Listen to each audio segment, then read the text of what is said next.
Good evening. My name is Javier Botana, and I'm the proud superintendent of the Portland Public Schools. And I would like to welcome you to our first ever remote learning parent university. Before I begin, I'd like to lay out some ground rules. This is a webinar, so if you're a participant, you can ask questions in the Q&A icon at the bottom of the page. Don't use the chat. So make sure that you take a moment now, look at the bottom of your screen. There should be a black line. If you hover over that, you'll be able to see something that says QA, and that's where you should enter your questions. I'll be monitoring the chat, so I will be, the Q&A, so I will be seeing your questions and I will be interjecting them, but we will not be monitoring the chat. So if you use chat, we probably will not see that and will not be able to ask the questions. So as facilitator, I will be tracking the questions that are in the Q&A, and if they're appropriate to the situation, I will pose them, and if not, I will pose them at the end when we have a question and answer session. Also want to let you know, if you are logged in and you want to be a part of the interpretation for your language of choice, this would be a good time for you to get over to that language. So that's it for our ground rules. It's fitting that just as every one of our schools and universities all across the country have transitioned to remote learning in the past couple of months, that we've done so as well with our very own parent university.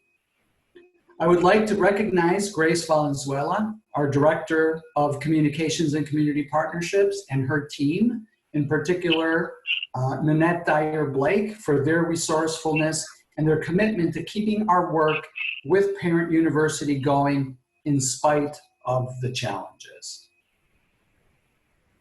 Parent University, for those who are new to our work, is designed to help parents and caregivers have up-to-date information about topics that are front and center in their mind as they raise their children. Past topics that we've covered have included issues such as dealing with anxiety, screen addiction, vaping, helping parents to talk about race with younger children, among other things. By design, Parent University blends professional expertise with the expertise, questions, and wisdom of parents. And tonight's session is exactly that. In this virtual town hall setting, we're bringing together experts from multiple walks of life to discuss the ways in which we are all experiencing and coping with the disruptions and uncertainty in our lives and the loss of normal that coronavirus pandemic has brought to us. Tonight, our experts will be helping to illuminate a number of questions. For example, how can we best cultivate a resilient mindset for both our children and ourselves? What resources are available for coping with stress and isolation? In this challenging time, what has Portland Public Schools done that has been useful, and what are other things that we can do to support our families? And what strategies have our families found to be useful in this new reality? Our experts include district staff who are part of our clinical support team and parents who are also our experts. So let me introduce them in alphabetical order. Tim Atkinson. Tim is a parent of a second grader at Longfellow and is also a member of the Portland Board of Public Education representing District 4. His spouse teaches kindergarten in a neighboring district. As a result, he's been thinking about the current remote learning environment from a variety of different perspectives. Christine Bioga Christine worked as a nursing unit helper for 12 years at Maine Med here in Portland.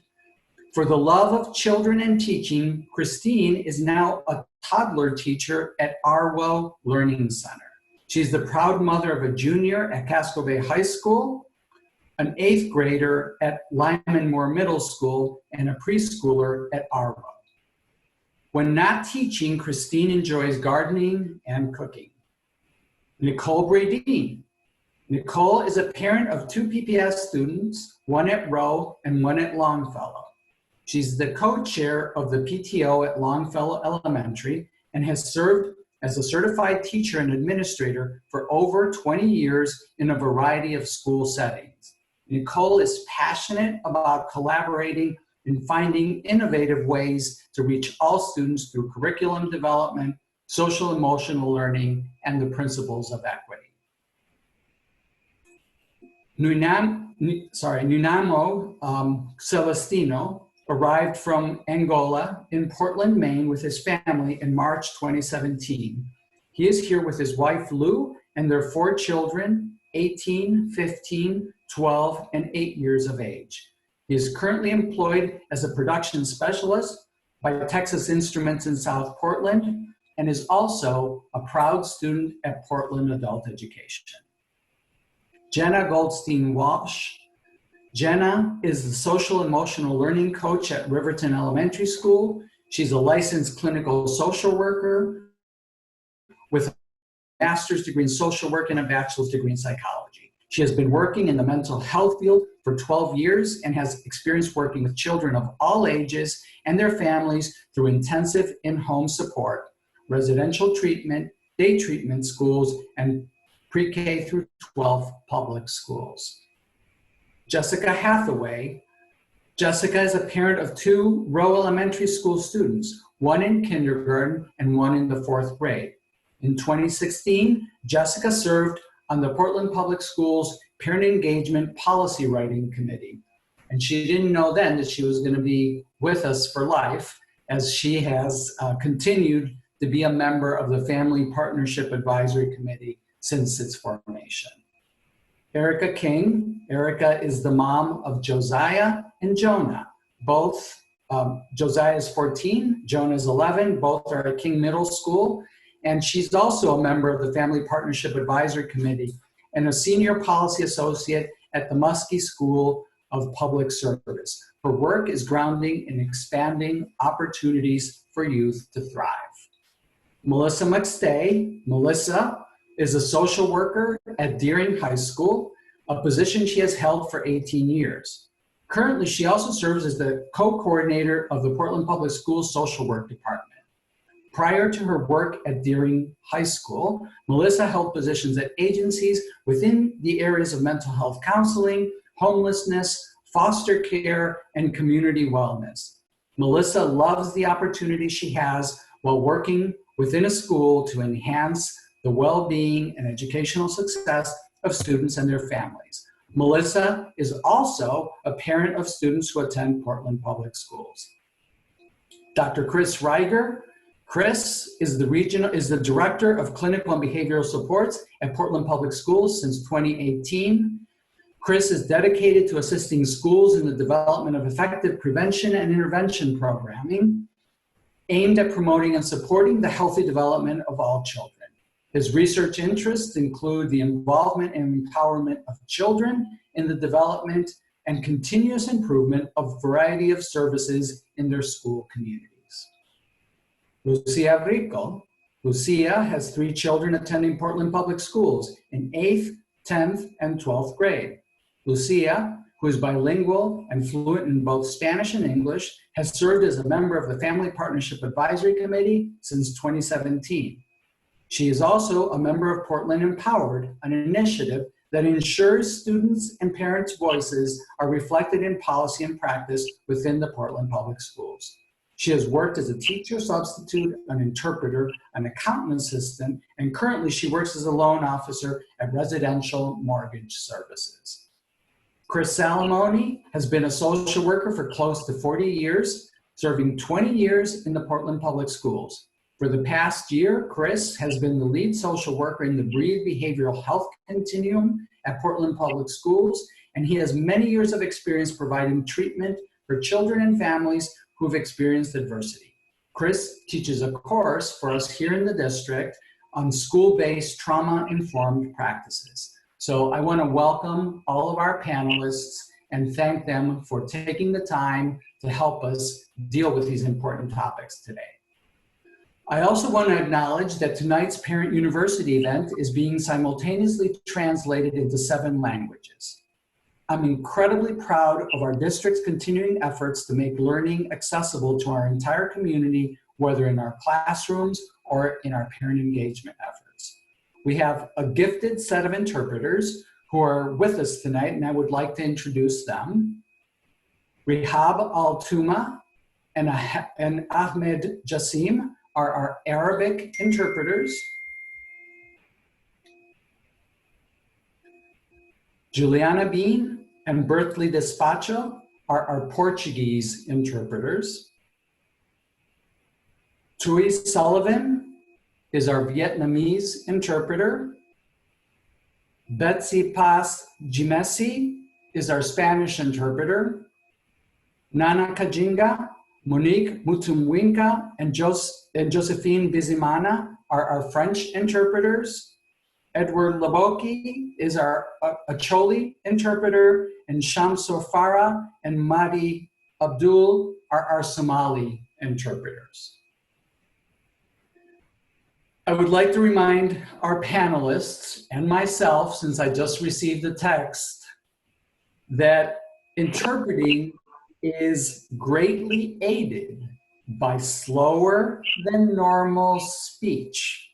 And that's a good reminder for me because as my good friends know, very unreliable in that. I get on a roll and before you know it, I'm going too fast.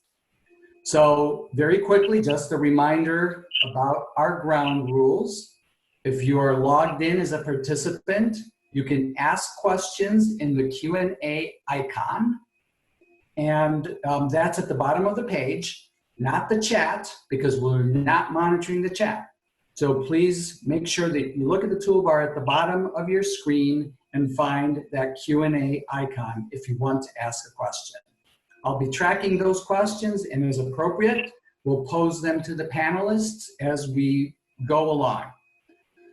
So we are ready to begin. So let's start by engaging with Chris Riker.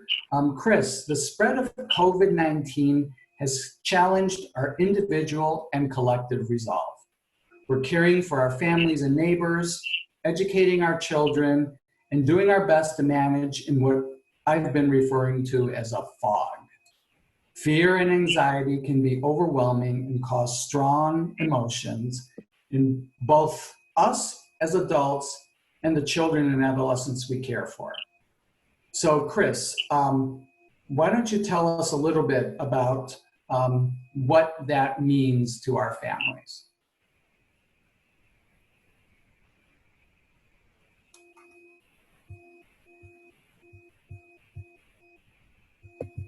I'm sorry, I was muted.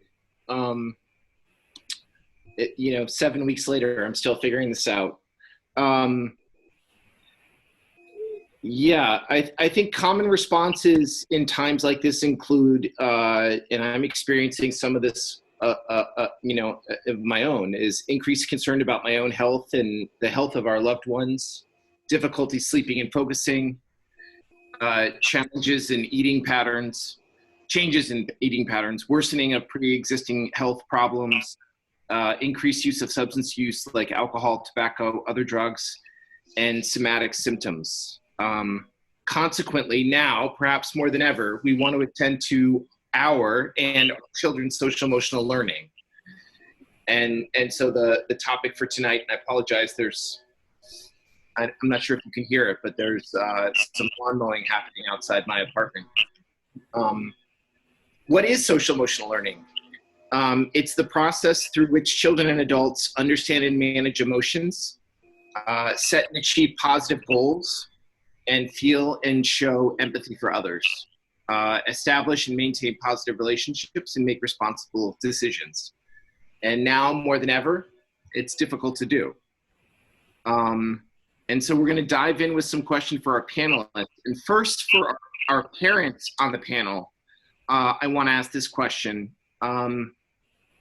What has Portland been doing that has been working for you? Or what have you been doing as parents that's been working for you? And where have things not been going as well as we would hope? Thinking about the stress and emotional strain of the current times. That's the first question.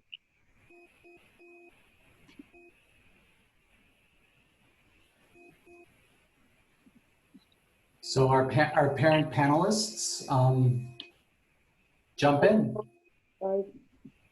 I'll say something first. I'll be the first one to jump in.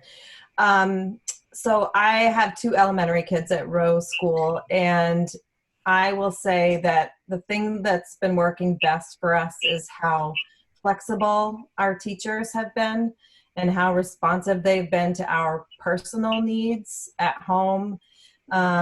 I certainly can't speak for everyone in the classroom, but you know, having 2 different age kids with very different needs and very different tolerances for being online in a classroom and doing structured learning every day, it's been really helpful to have the support of our teachers in doing what's working best for our family. And they've been really responsive to that.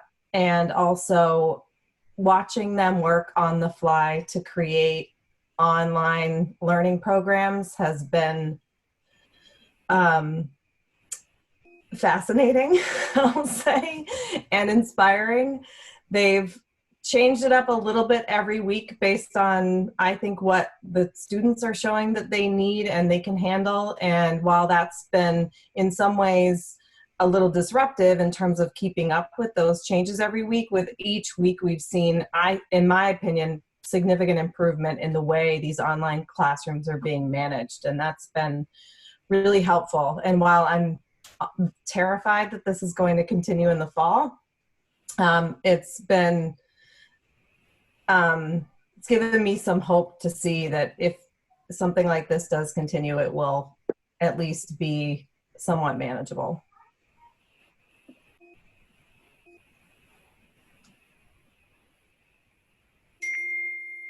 Other parent panelists? I could jump in quickly, just mostly to agree with what Jess said. I think that both flexibility and the creativity that I've seen from teachers, in particular my daughter's teacher at Longfellow, has just been astounding. You know, we didn't have a lot of time to prepare for this situation, and so it's required that creativity to come up with solutions that work. And I certainly, as a parent who is working, and with my wife being a teacher as well, working and having 2 young children around, certainly need that flexibility because, you know, keeping up with curriculum as it would be at school, where, you know, there's a dedicated classroom teacher and all of the resources, you know, we've needed that flexibility to do what works and what we can accomplish as a family. So I feel like those have been the great strengths. This is Nanaimo Celestino. As a parent of 4, 2 goes to Casco Bay High. These 2, they are 100% independent. They do their homeworks, they do things. But the one that is on the East End Community School, 8 years old, this is it is giving me myself and my wife quite headache, because he's a deaf child and need special things. But in general, Portland public schools is helping so much. The teacher are helping. And the only thing that we as a parent have, it's barrier of communication, and we don't have methodologies of teaching. So using academic languages to explain to kid whenever you got the homework, so this is quite difficult. And another thing I noticed that the Portland public schools did, which is good, was to provide hotspot to the kids. Because on the first day, the first week, I almost lost the internet. Everything went like from here to down here. So, and then the kids, they got hotspot, that was back to normal.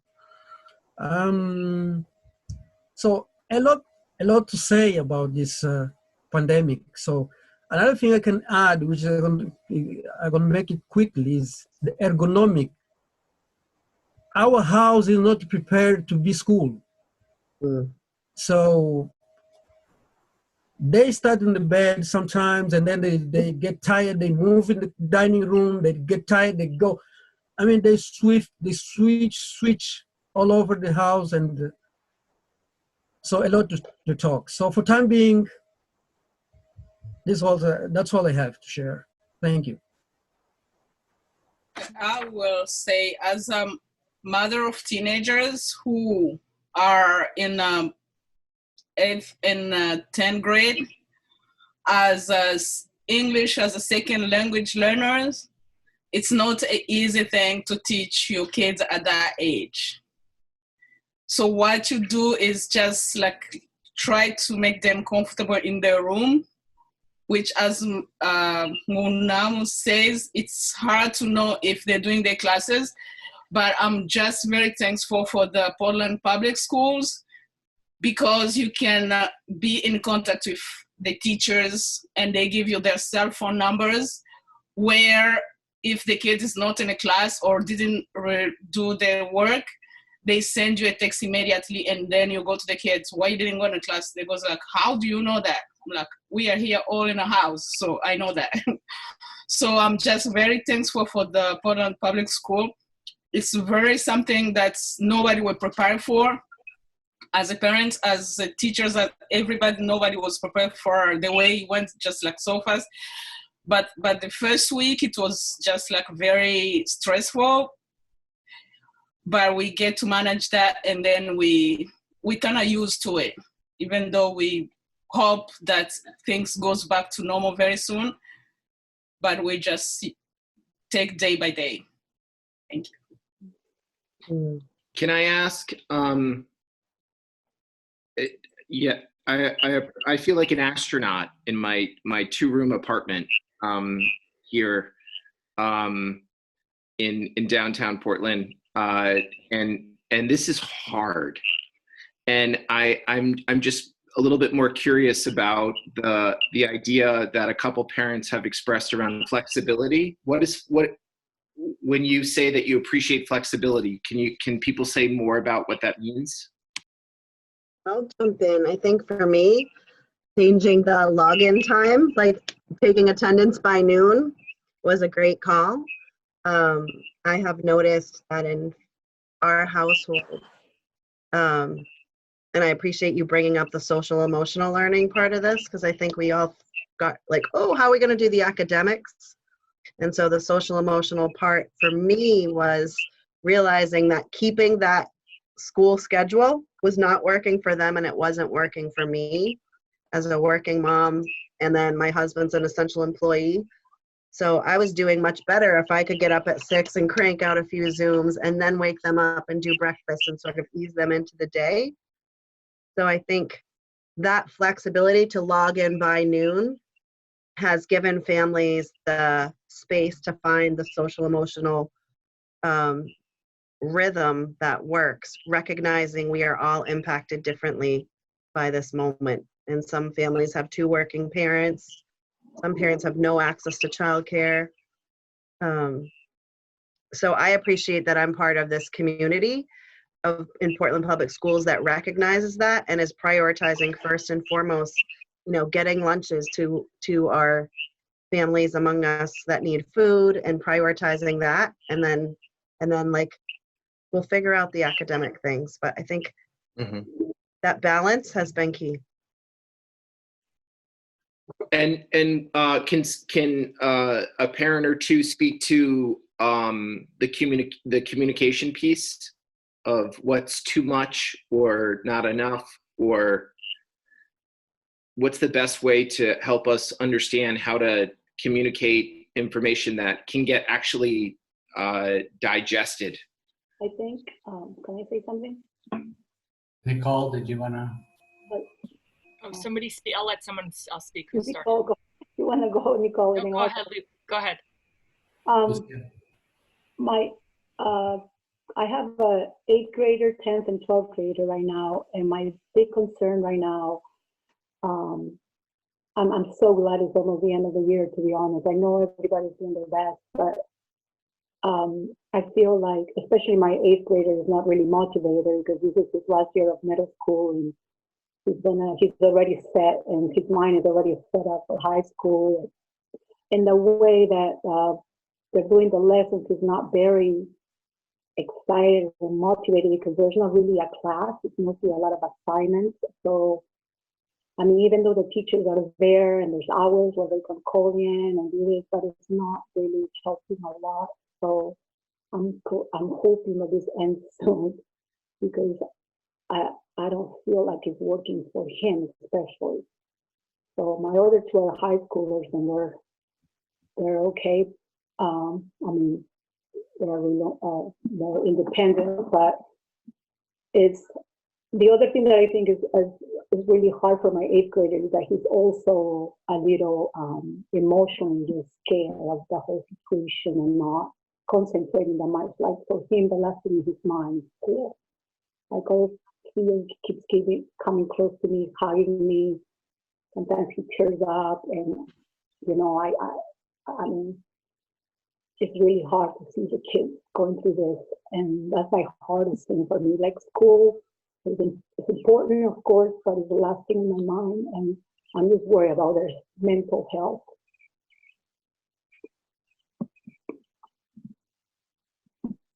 Nicole, you can go. So I think what's working, and also to Chris's question about flexibility, this morning sat in on a morning meeting with pre-K where the teacher was actually teaching them social, emotional, and communication skills, and it was truly amazing. She was teaching them how to ask questions and listen and continue conversation, and I only wish that they could have that every day, but it was truly an amazing experience to see with 4 and 5-year-olds on screen. So I applaud that. My other child is also doing regular morning meetings, which is amazing to keep kids connected, but also the small groups in terms of communication. Working with small groups has been really, really, when they just started that a few weeks ago, has been really huge improvement in connecting the kids and helping hold them accountable. We have to continue to work on the social emotional piece at home all the time, every day. We have to be listeners to our kids all the time. We have to be listeners to each other as adults all the time. Whenever I see a parent that's upset, I'm happy just to listen to what they have to say instead of judging them or responding to them or telling them what to do. And sometimes it's just sitting there and acknowledging them. That's really important. So I try and do that for people I know and also people I don't know who just need an ear. Thank you, Nicole. Anyone else before we move on? All right, well, maybe we'll ask our social emotional team. So Melissa, Jenna, and Chris, who are all tremendous resources in this district. I'd like to ask them, can you put some of this in context? Before we move on, yeah. I'm checking the question and answer, and we have a question from Tammy that I think is directed at our parent panel. So before we shift over to that group, the question from Tammy is, I'm wondering if anyone has experienced some well-organized social time for students or teaching with the visual and audio experience with other students. She goes on to say that her child has one scheduled to meet a day with one class, but not any other classes. And as the only child in the house, that her son is really missing seeing and speaking to other kids his own age. And so it goes on to state that the lack of connection has had the biggest impact on his social and emotional health, and would really appreciate any suggestions or recommendations that we could pass on to his school. So I think that there's an element there for our parents, and then I think that also segues nicely into our SEL team, which I know is going to be talking about some of those things. So for the parents, have you experienced, and maybe talk a little bit about some of the teaching that you've experienced that is really making connections for students with other students? I'll jump in. I would say, not that it's necessarily been facilitated through the school, but I think I have encouraged my children, and organically it's happened where they've teamed up with another peer in the class to kind of quarantine, where they're on FaceTime with each other, sort of working through lesson plans. And so that has been helpful to try to find a peer in my son's class. I noticed that my older son, who has more of that, a stronger peer connection, is doing more of that than my younger son. So I think finding ways to connect to peer groups, in terms of what she said, in terms of well-organized, I would say we've very much relaxed our screen time. So allowing more maybe Xbox and other ways, because they can communicate, but it's the way they can reduce social isolation during this time.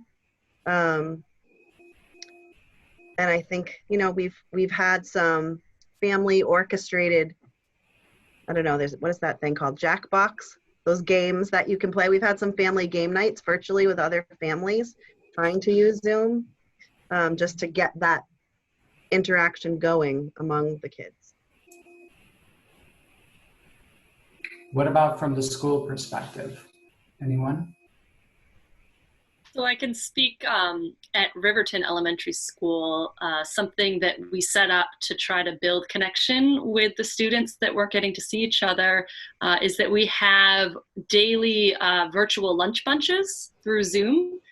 So each grade level has a different link to be able to join once a week, a lunch bunch at noontime.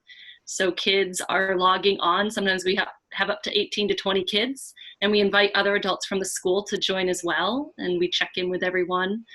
We always play some games at the end, and it's been very popular, and it's been a great way to still allow children to be able to interact with their classmates that they're not seeing in person and stay connected. So I know that's something that we tried to set up at our school, and probably could be replicated at some of the other schools as well.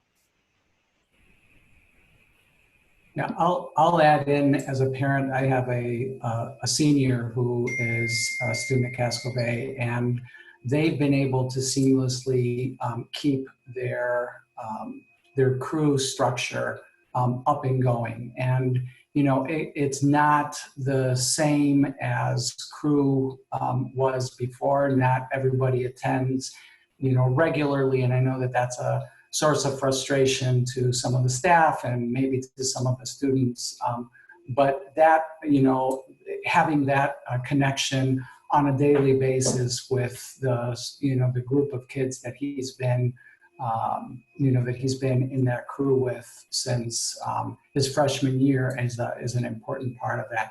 And the other thing that, and this is, specific to my son, is that he's been able to help the teacher in the sophomore physics class. And so every day, that's the highlight of his educational day, is I can't do anything. I have to go TA in the physics class. And so, I think, creating those kinds of opportunities for students to be able to, connect with the people that they always connect with, but also do the same kinds of things that they would be doing with kids that they otherwise might not know, are some of the examples of good things that have happened, at least for my child.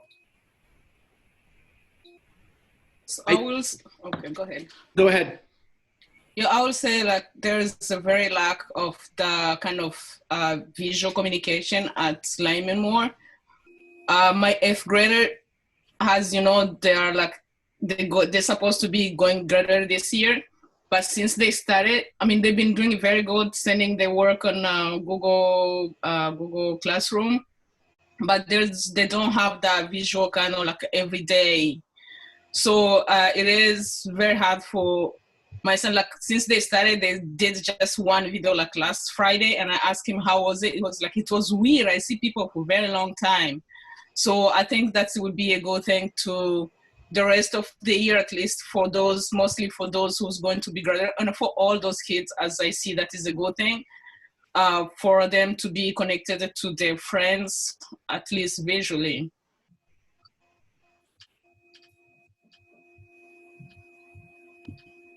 I think something that that concerns me, and I discussed with the social worker team. I think it was today, maybe it was yesterday. I feel like in a fog, but we are trying hard to think about how the educators can connect, educators, social workers, counselors can connect with students, but what we need to think about more as we move forward is how we support students connecting with students, because it's such a developmental imperative, and we don't have a good prescription or answer for that, and it while happening naturally, in regular times, it requires so much work now to support middle school and high school students to connect with their friends and their peers. And I'm not sure we figured it out yet, but I think that's where we have work to do.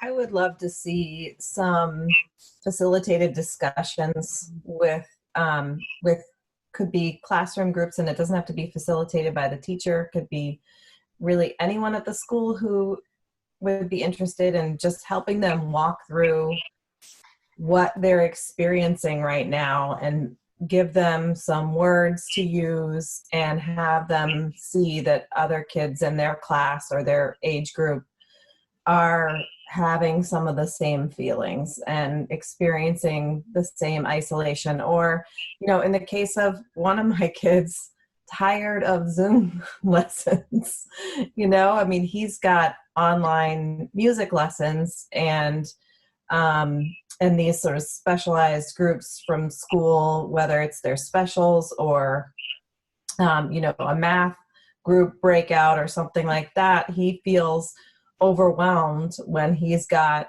2 or more Zoom lessons in a day. It's just enough for him. He doesn't want to do that much on the screen, whereas other kids would prefer to have a lot of their day be, exchanging with peers or teachers on the screen. So just giving students a place to express some of those frustrations, I think would be really helpful. Mm-hmm. In my role as the social worker with Breathe, I've had an opportunity to listen in a lot of classroom meetings and to hear about concerns that teachers and students are having across the Breathe continuum. And some of the things that people talk about here are very common themes, in that there are some families and some children that are really struggling just to get through the day, and they really are not having a hard time connecting at all or getting online at all. And then some of our families would really like a structured day that begins at 8 o'clock that sort of replicates exactly what a normal school day would be. And so there's, across the board, teachers are somewhat struggling with how much do we actually expect of our kids, and sort of along the lines of what you talk about, that for some kids, doing 2 pieces of work a day is about what they can tolerate, and parents don't want them online any longer than that. And then others want a lot more. So, the recommendation that we have given to our teachers and social workers is to put it online and provide it. Have the opportunity for the connection and for those activities to happen. But then understand some kids aren't going to be able to be, and some families aren't ready for that.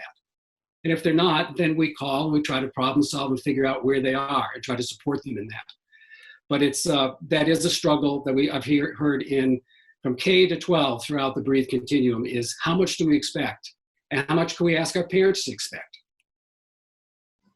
Yeah, and note also that every time a younger kid is online, a guardian facilitated their being online. Yes.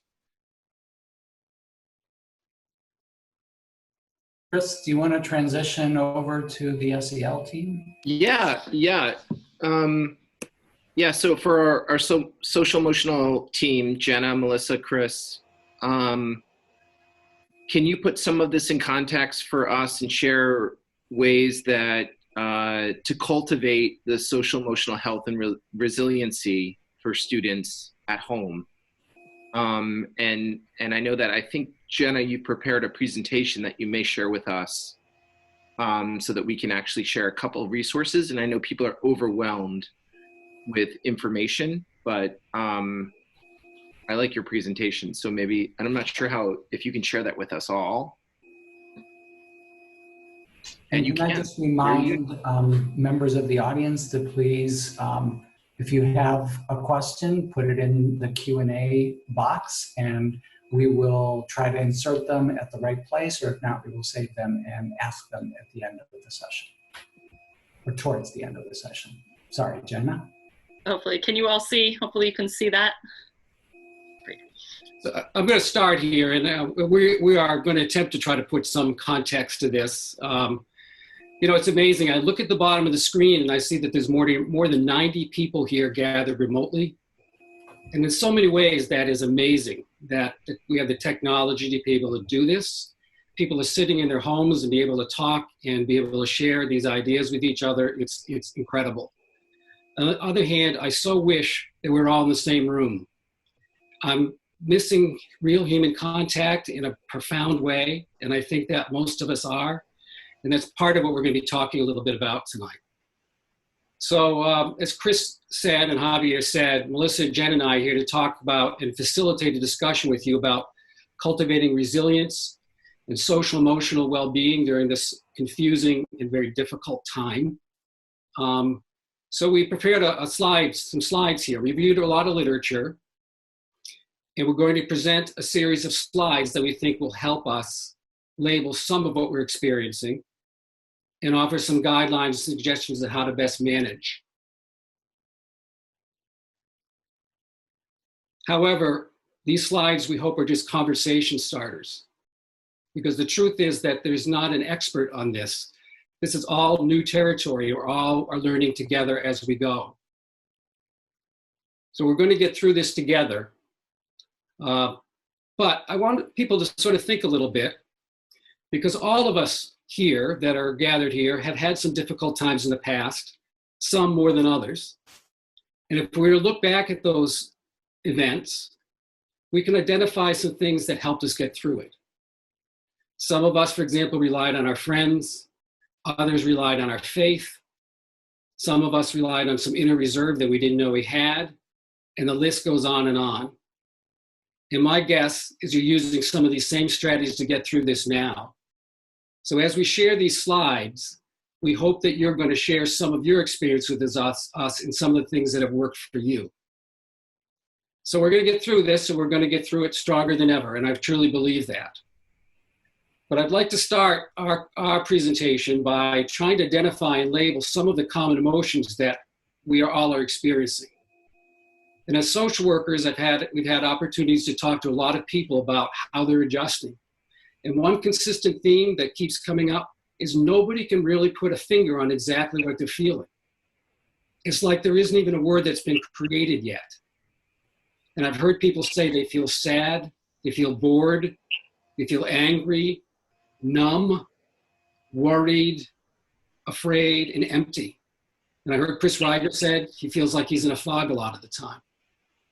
But I've also heard people say they're exhilarated, they're creative, they're proud and hopeful. And so yes, yes, and yes to all of these. But in the end, it always ends up to people end up saying, but I don't really feel like I have a word for it. So I started, and a number of us started reading about grief and sort of thinking, is this the word that really hits it the best? And so normally people associate grief with loss of a loved one. And sadly, for some of us, that is really the reality of the pandemic. But for many of the others of us, the pandemic has brought about a sudden, unexpected loss of our way of life. And so I'm going to share a slide with you here that was a quote from Nirav Shah from the state. And it talks about grief. And if you could you please take a minute and read it and tell me what you think? And if you could share on your screen if you think this sort of hits some of what you're experiencing and feeling. And Chris, can I just remind you and the team to slow down? I got a message about trying to slow down the pace. Okay.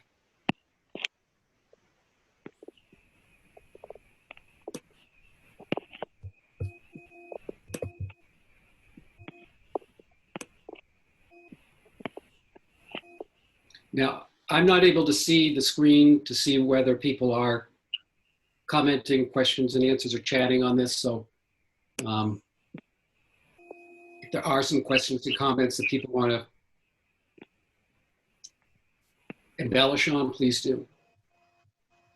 We don't have any questions in the Q&A right now, Chris. Okay. So I also wanted to share another slide with you. And again, I can't see the slide. So we're going to be at the one where it says crisis is an opportunity.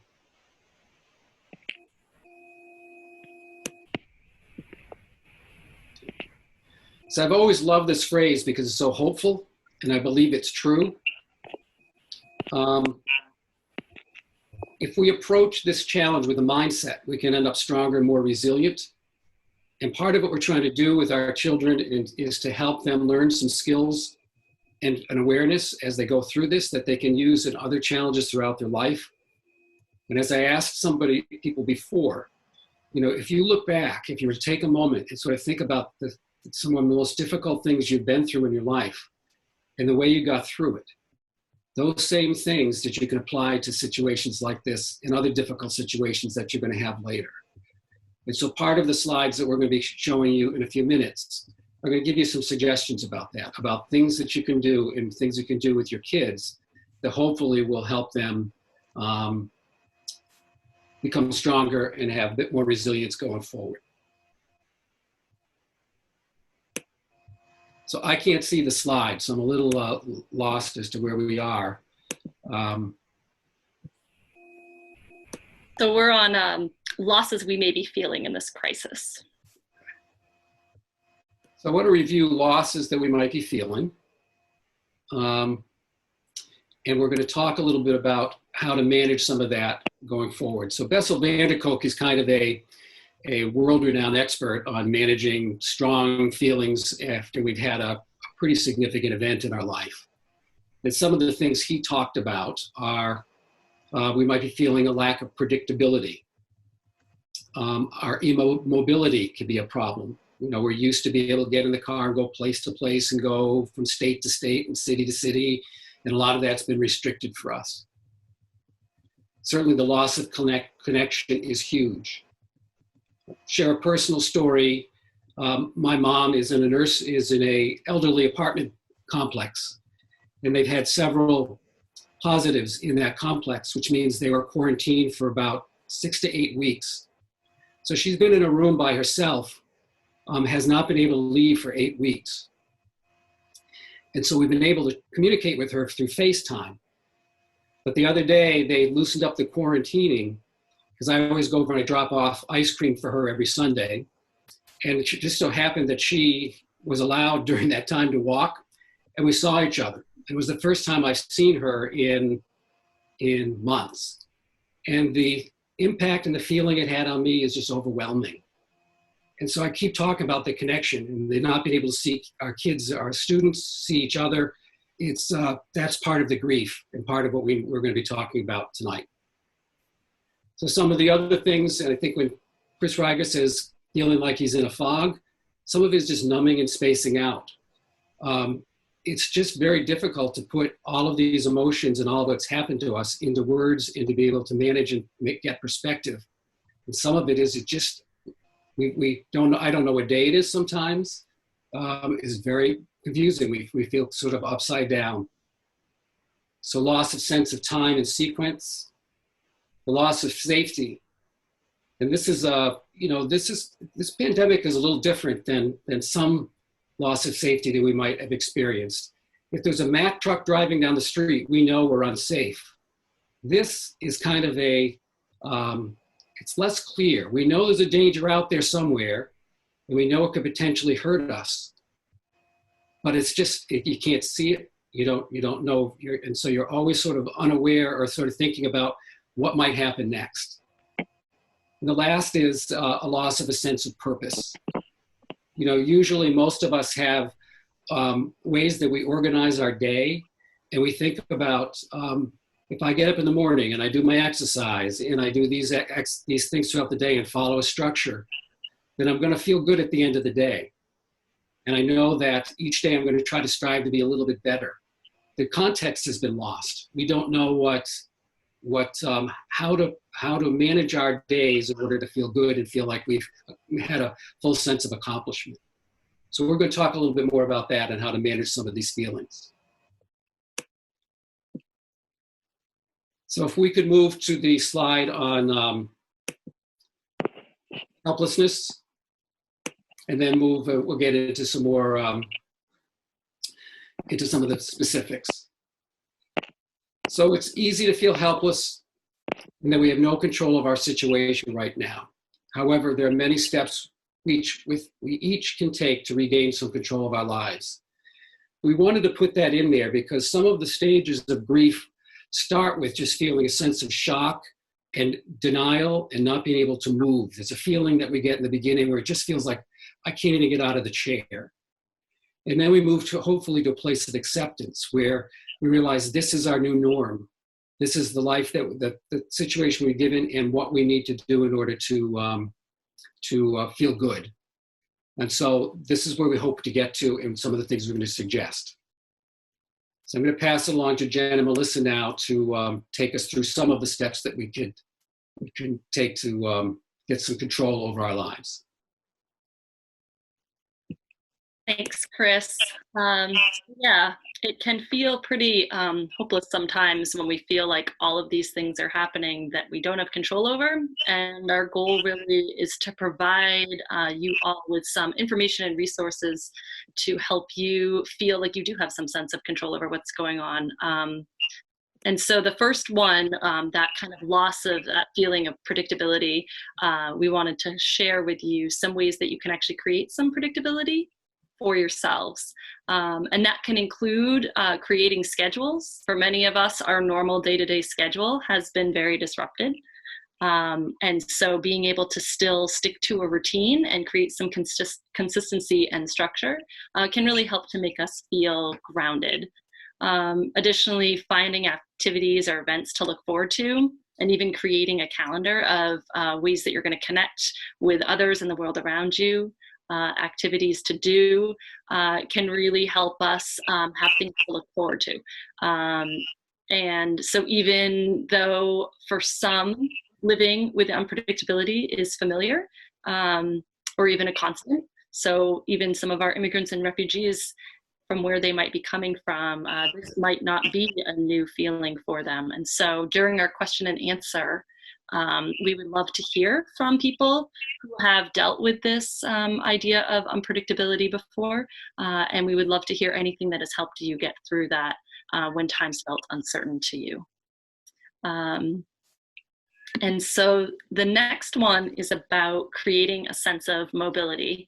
Many of us feel very stuck right now inside, in our own homes, in our own worlds, and very disconnected from the outside world.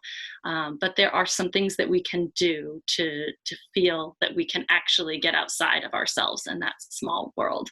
And one of those is to move your body and get outside. So when you feel stuck, moving and exercising can be very helpful for your physical and mental health. Going for a walk, going for a drive just to get a change of scenery, or a bike ride can be very helpful.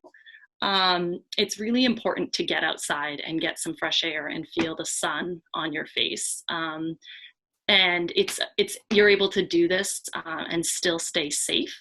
You just should make sure that you're practicing social distancing, no more than 6 feet apart from others outside of your household, and also wearing a face covering when there are other people around.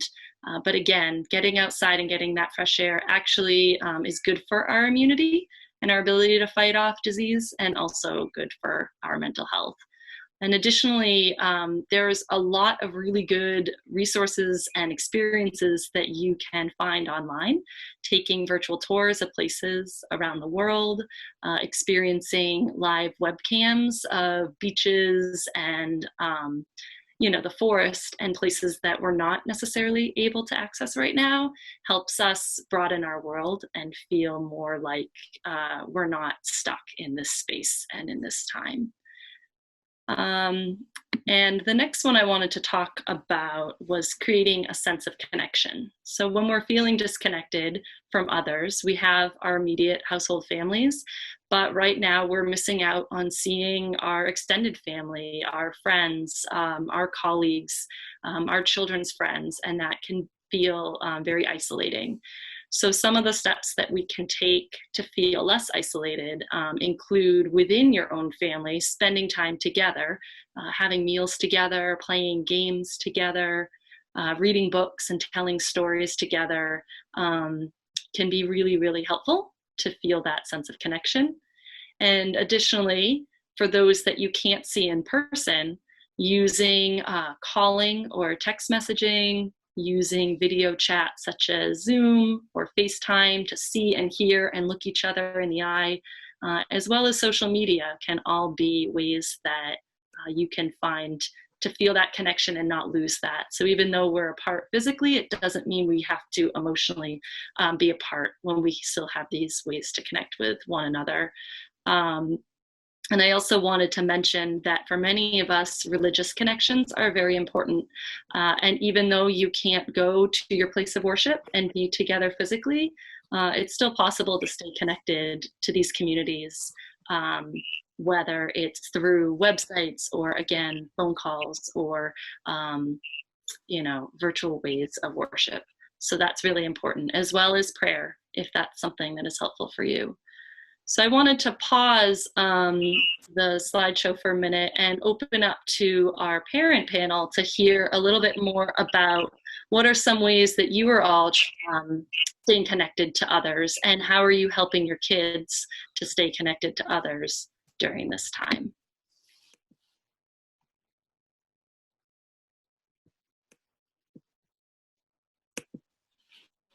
I love those reminders. I'll jump in. I love those reminders of just creating rituals and routines. So we have tried to have family mealtime coming together at the end of the day as a sacred. I think some things that we've done that have been helpful is moving the space around. My son has reorganized his room, reorganized a sunroom. So trying to use our current space maybe differently. He created a little weight room in the basement. So he goes down there and does some curls, does some dribbles, comes back up. So trying to create new healthy routines and rhythms that are maybe different during this time, but that help to bring that sense of well-being and balance to the day. And then I just would like to say, I think my kids have also been aware that we have resources and not everybody else does. So it's also about, I want them to see us being in service and being connected to people in our community that maybe have greater needs. So sharing food, sharing ideas, sharing resources, being helpers. I would love them to be able to look back at this time and remember that we were part of a community that was helping each other. So we do that in little ways, part of our routines. That's great. Anyone else want to speak to other ways that they found to, create that routine schedule or connection with others? One of the things that that my family has been doing at dinner time is sharing what we're grateful for, realizing that despite this difficult time, there's a lot that we have to be thankful for, and so sharing that with each other each night has become a really wonderful new routine that's helping us to get through this. That's a great idea, Tim. I have a friend did a tradition last year where each person in the family every week wrote something that they were grateful for on a piece of paper and put it in the jar. And now they have the tradition of reading those aloud together at the end of the year or the beginning of the next year as a New Year's ritual. You might not want it to be that long term to help yourselves cope during this time, maybe once a month or something like that. But I love that idea. I'm not the best at maintaining new rituals in times of crisis. I know a lot of people are calling this crisis schooling, and I think that's pretty accurate. But we've always had the tradition of an evening meal together, and one of the things that we've done to mix it up a little bit is put a blanket on the floor in the living room and have a family picnic instead of having a meal at the table, which has, created a little fun in what can sometimes with small children be a taxing experience of sitting at the table and using good manners every night. And I think I would love to just lift up the person in the Q&A in case any of us parents come across like we have it all sewed up. Because I'm rituals one day and the next day I would say we all lose our patience too.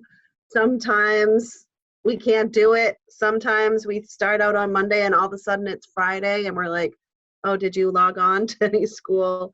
So I think giving I noticed there's a parent in the chat that this is not easy for everybody. And I don't want any of the parents to give the impression that any of this work is easy.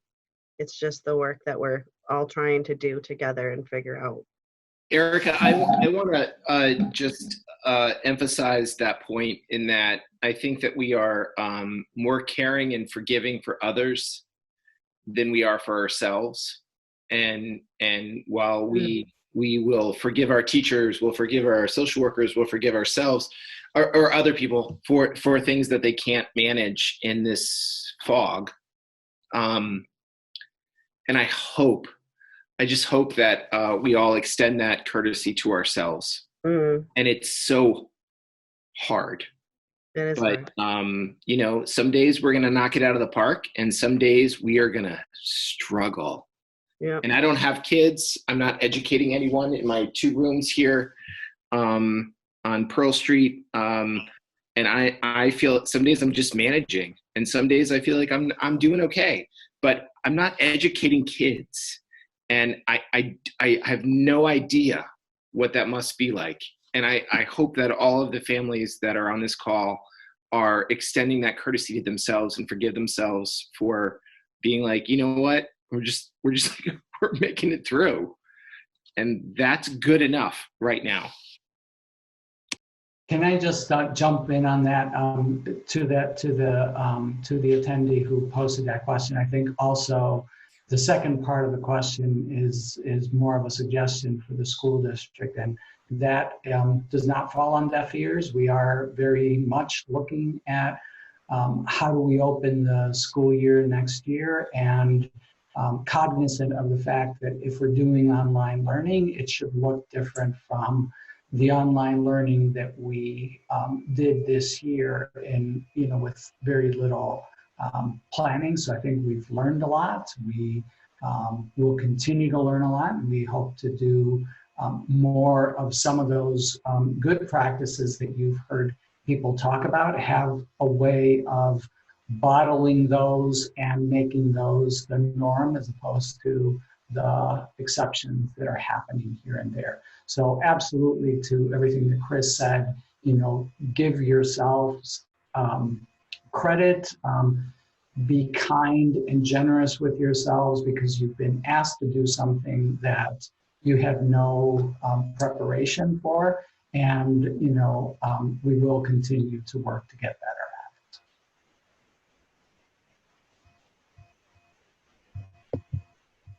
at it. I would add to that that when we were preparing this, we had a list of suggestions for people, and then we started to say we hope that these suggestions don't feel like pressure, like these are things you have to do or you're supposed to do, because that's really not our intention. And as we had said before, this is all new territory. We're all trying to figure this out together. And so, we sort of rely on some of the things that worked in the past. They may not work now. So we're doing the best we can, and we understand that. On the other hand, are there some things that we can do that might make our day go a little bit easier and make us feel a little more grounded? Yeah. So that's part of what we're presenting now.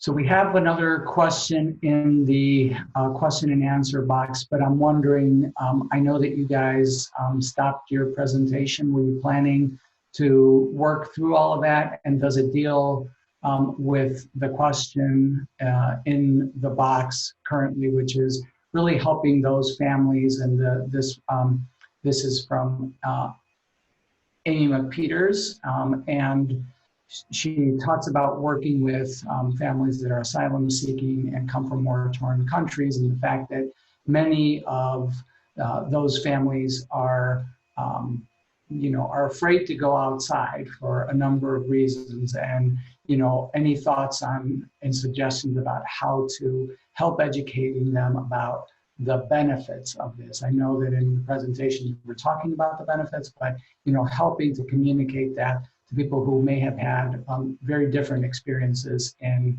previous crises and are carrying forward that experience. Javier, I can go ahead and take that one and then just kind of loop it into the rest of the presentation as well. But what I would say is that we have amazing partnerships in this community. And I noticed, I think Mafalo is on, that there are several agencies that have done a tremendous job of making videos for families in native languages. Merck and Maine and Gateway and other groups are really doing a great job of working with our various communities in their home languages. And so there are resources out there for that as well, and videos that maybe make people feel a little bit more comfortable. But that was one of the reasons that Jenna was also sharing, that it's important to get outside, and it can feel scary, but all of the best information we're getting from health providers, that if you're socially distant and using your mask, it's okay, and really it's healthy for you, and it's emotionally healthy for you. But we're going to share a parent resource page in a little bit that has some links to some community agencies that can be helpful. So Jenna, I think mine is the next one, right? Okay, so just a couple of other suggestions that hopefully address some of the losses that we're feeling. And one is just around creating a more mindful present state, because it can help us regulate a little bit better. So there are lots of free options right now as far as mindfulness tools, yoga classes. But it's great if you want to go do those things, but we can also just take a breath. And the power of that can be pretty amazing, and it's something we always have with us that we can just use in one moment. So I'm actually gonna, although it's bizarre to do this on a webinar, I'm gonna just encourage us to take one slow breath together. So we're going to breathe in slowly for 4, the count of 4, and then breathe out slowly for the count of 4. So let's just do that together for just 8 seconds.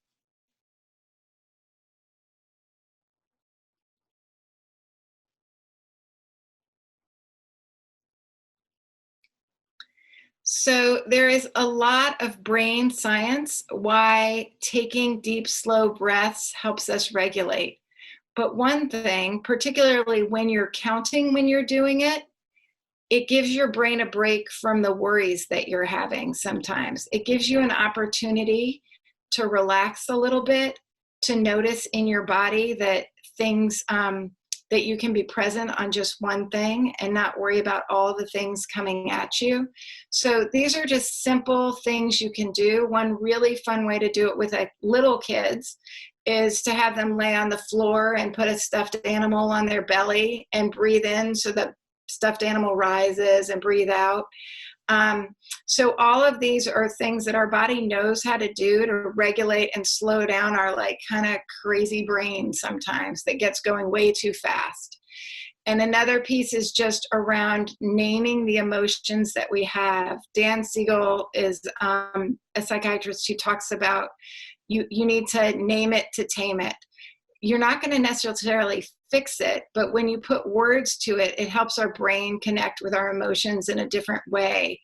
And I know that when Lucia was talking earlier about her son and the emotions that come up, sometimes just being able to say, it is super hard and I wish I could fix it for you, and I'm not going to always be able to fix it for you. But the naming of it also does something for our brain and our emotional system to help bring them together a little bit. So you can go to the next slide, Jenna. With reality, you know, like now that they have access to their phones, and of course they may be seeing news that try. I mean, I personally don't try to avoid the news, but you know, they may see something scary online or something, and yeah, that I mean, you can be as comforting as you can, but are there any suggestions on what to say, or I don't know. I mean, their phones is the only way they connect with their friends, so I don't really. Yeah. So, yeah, one of the things, yeah, so let me see if I can kind of talk about that in context to this around just sort of building hope, right? And so the conversation about these things aren't going to last forever, making plans for the future around when we are in a time that we can connect a little bit more, more easily.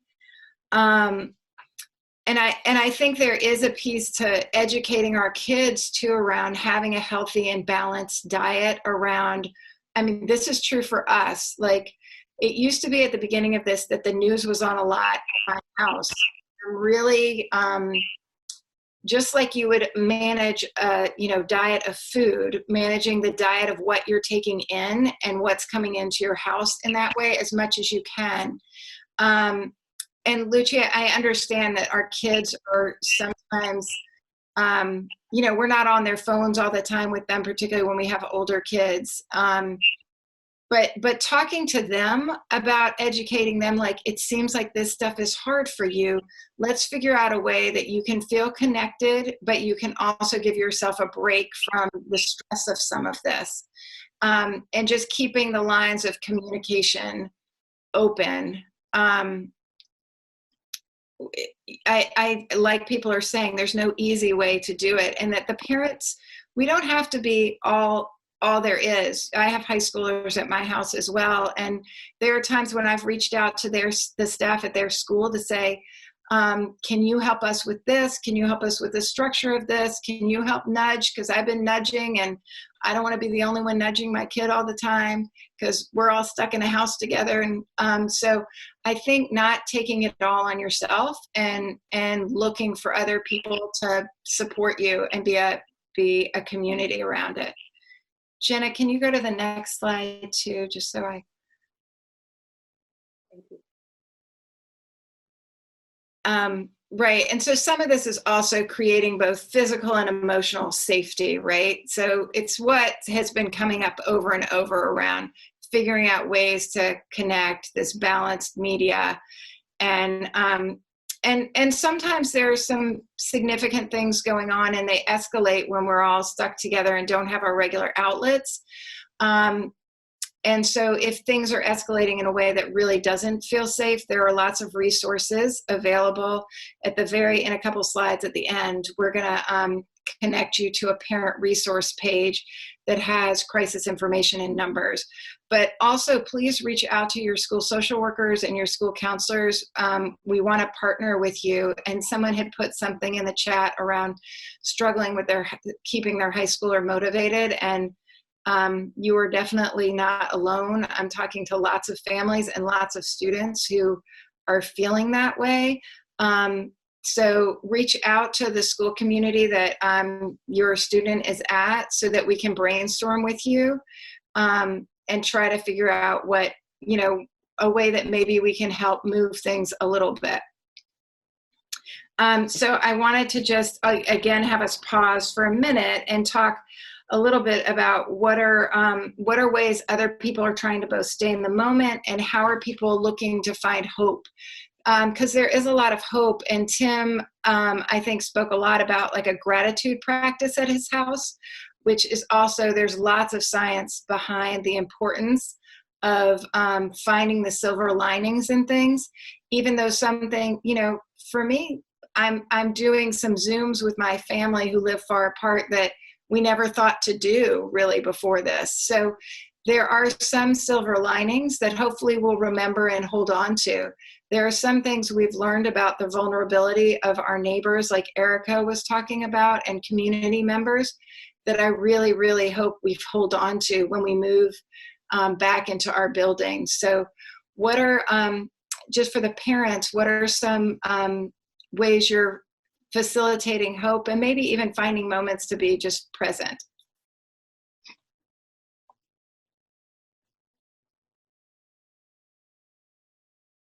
My personal go-to has been to just say, I know this is weird. It's weird for everybody. It's hard for everybody. But we, as your parents, we are here to hear you and your questions. So if there's anything that you're noticing or anything you have questions about, ask them. Or just say, I noticed this thing, and that's, there's space for that. And it really varies by kid. I've got an introvert who tends to hold all this stuff in, and then I've got an extrovert who talks all day long. So tailoring the parenting approach through a pandemic to different personalities is another challenge that we're facing.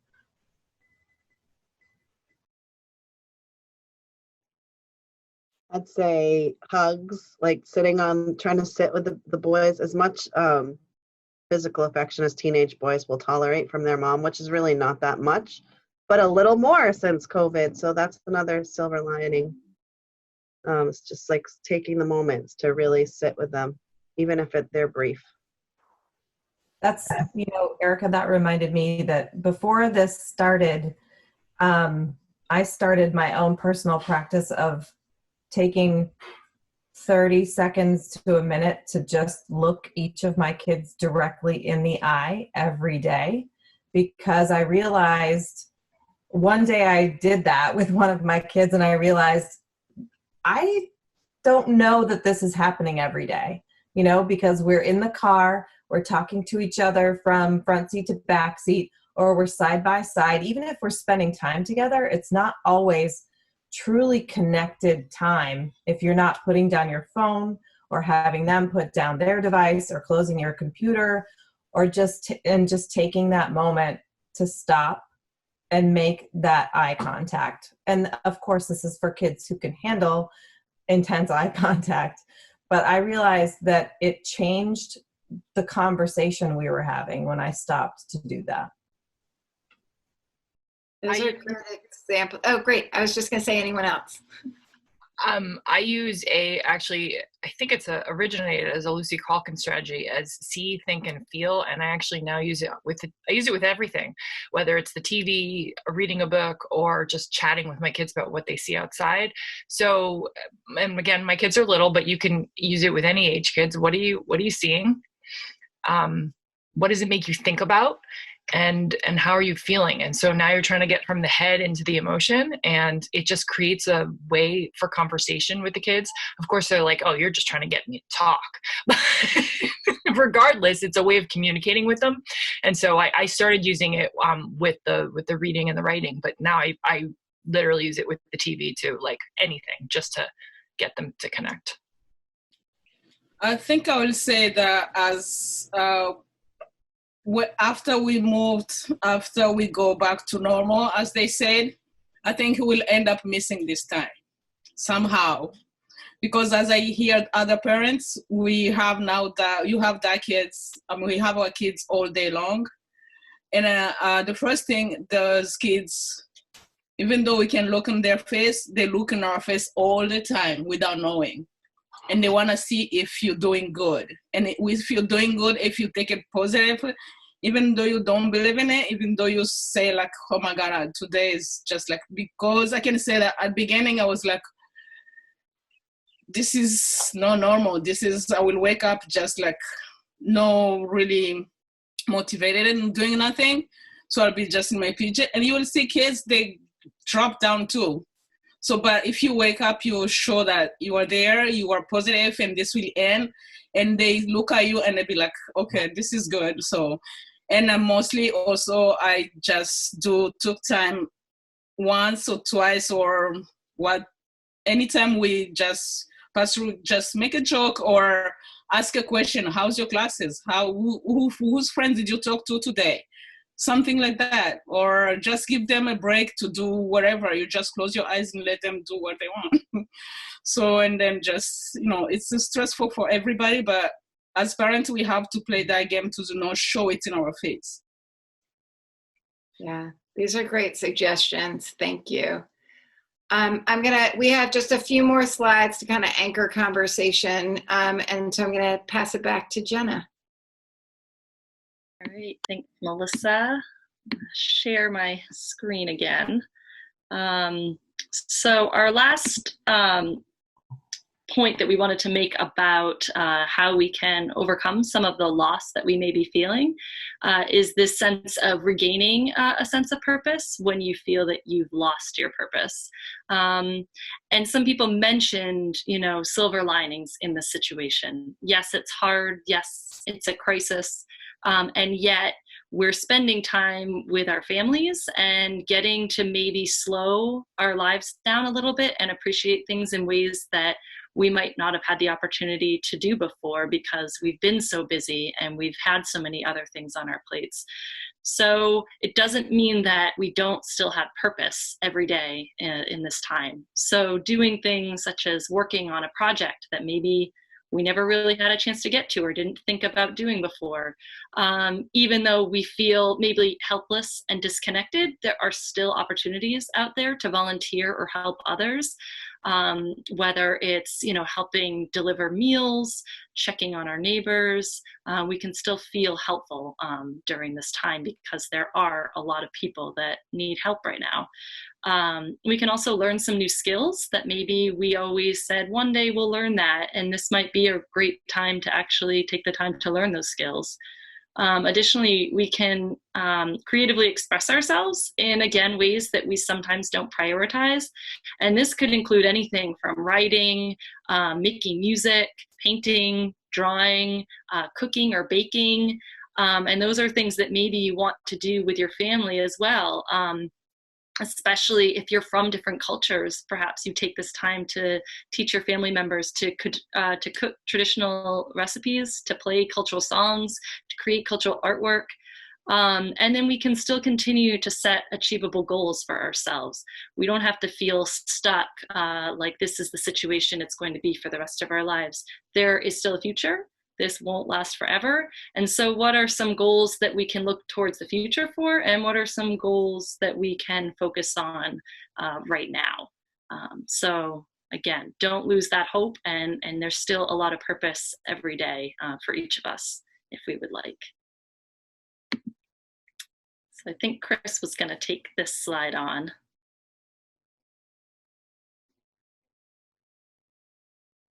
Are you there, Chris? Chris, me? Sorry, Chris.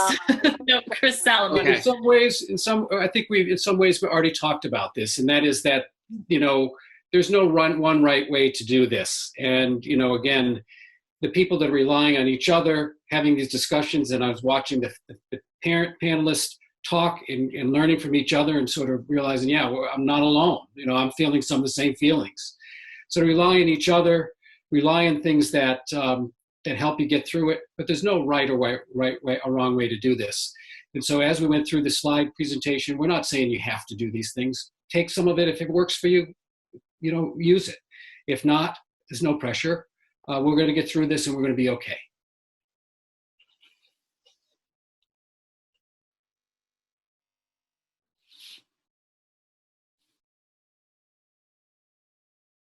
Chris, I don't know if you can see the last slide, but this is the This is the remember to laugh one. Yeah. Remember to laugh. Yeah. So just the importance of using humor. There's tons of memes about homeschooling too. You should check them out. But so just leaving on a note, the next slide is just a link to the resource page, and I can talk a minute about that too. Jenna, do you want to just put it up, just that resource slide page up? So there will be a link that will eventually get linked to the Portland Public Schools webpage to this parent resource page. And if you click on it, there's resources for lots of different around mental health, food services, all sorts of different things. There are also links for translation. So you can link on to a language, and it should translate the page for you as well. Yeah, so Jenna, if you want to, so 211 is an amazing resource. If you dial 211, they can help you walk through. You just tell them what you want. Otherwise, there are many different categories on this page that you could click onto. Jenna, will you just click on the wellness page, the wellness, if you toggle down right. So if you're having questions about sleep, you want mindfulness activities, creating structure, there's lots of different things that you can check out. So we hope that you find that helpful. And we also really hope that you will reach out to your school communities, because we want to be helpful to you. So your school counselors and your school social workers, Jenna, if you go to the very top of the page, there's a tab right there that says that you click on, and it has the list of all of our names. So Bob, Carol, and I are at Deering High School, so it would list our information for you to get in touch with us. So we really want to support you and help you walk through this. And everybody's walk is going to look a little different through this, and that's okay too. All right. I think I don't know if it goes back to Chris Riker or I think it comes back to me. I would like to just, before we end, and we are right on time, I would like to just let you know that if you would like to access the resources that we're compiling and sharing, if you're interested in getting a copy of tonight's PowerPoint or anything else, you can. And also, we would love to have you participate in a post-event survey that tells us a little bit about how we did and how your experience was with our first remote parent university. So if you are interested in that, the only way we can do that is if we can follow up with you. So we would need your email address, and if you would send that to Nanette Dyer Blake at Portland Public Schools. Her address is actually in the chat, and I have clipped it and sent it to some people that wanted the resources. And the way that you can do that, Nanette's email address is BLAKEN, so Blake N, her last name Blake, and the first initial N, at portlandschools.org. And if you do that, then you can get access to all of our resources. And you saw some of the resources that are already on our webpage, and we obviously encourage you to access those. And the PowerPoint and all of that will also be posted there. So I just want to take a moment to thank everybody that joined us tonight. Very much appreciate the good turnout on this first maiden voyage for our remote parent university. I would like to thank all of our panelists, both staff panelists and our parents. You know, as I said at the beginning, Parent University is all about the blend of expertise that exists in the professional world and the wisdom that comes from our own lived experiences. And so this, I believe, was a very great example of that. So I also want to once again recognize Grace and her team, Maureen, and our amazing interpreters who I have trampled over all evening long, and my apologies as always for doing that. And just to let you know, we are planning another Parent University in the coming weeks, this one focused. Today we were focused on the social emotional aspect, and we want to have one focusing on the academics of remote learning, particularly to that parent who asked the question earlier about how can we do or several parents that asked questions about how we can do different things in our remote learning. That next session will be focused on the academic aspect of that. So with that, I want to wish everybody a wonderful night, and thank you again for joining us, and I hope you found this to be productive. So again, thank you very much to everyone, and good night.